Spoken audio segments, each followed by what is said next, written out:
हुंड्यासाठी सुनेचा छळ करणं दुर्दैवी, आरोपींवर कठोरात कठोर कारवाई होणार, मुख्यमंत्री देवेंद्र फडणवीसांची माहिती.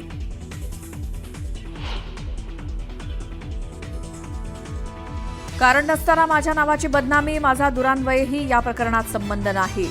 तर संध्याकाळी कसपटे कुटुंबियांची भेट घेणार, उपमुख्यमंत्री अजित पवारांची माहिती.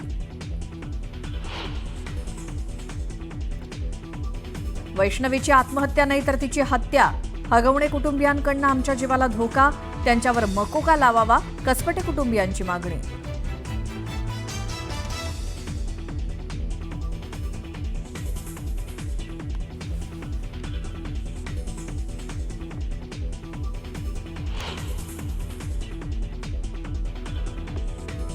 तक्रार आल्यानंतर महिला आयोगानं तातडीनं दखल घेत कारवाईच्या सूचना दिल्या, तर तपास अधिकाऱ्यांनी योग्य तपास केला. कसपटे कुटुंबियांच्या भेटीनंतर रुपाली चाकणकरांची माहिती.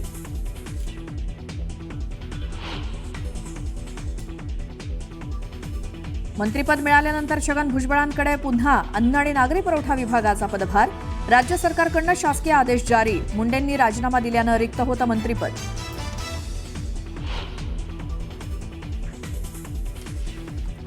गोळीबाराच्या घटनेनं बीड हादरलं, लिंबा गणेश परिसरात पवनचक्की कंपनीच्या सुरक्षा रक्षकाकडनं गोळीबार, साहित्याच्या चोरीसाठी आलेल्या व्यक्तीचा मृत्यू.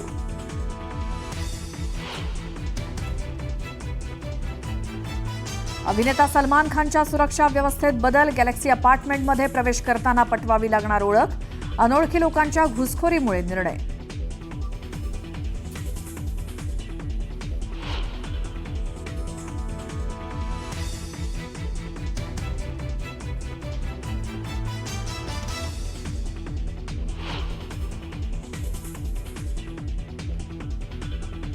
पुण्याच्या राजगुरुनगरमधील चांदोली तलपवईन तरुणीवर अत्याचार, सोबत आचारी काम करणाऱ्या नराधमानंच अत्याचार केल्याचं उघड.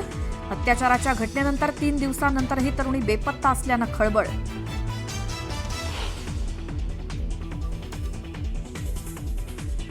ऑपरेशन सिंदूरमध्ये पाकचे महत्वाचे एअरबेस उद्ध्वस्त, पाकचा नापाक चेहरा भारतानं जगात समोर आणला. केंद्रीय गृहमंत्री अमित शहांचा पाकवर हल्लाबोल.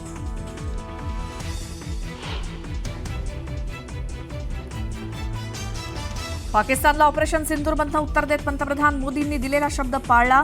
केंद्रीय गृहमंत्री अमित शहांकडनं मोदींचं कौतुक.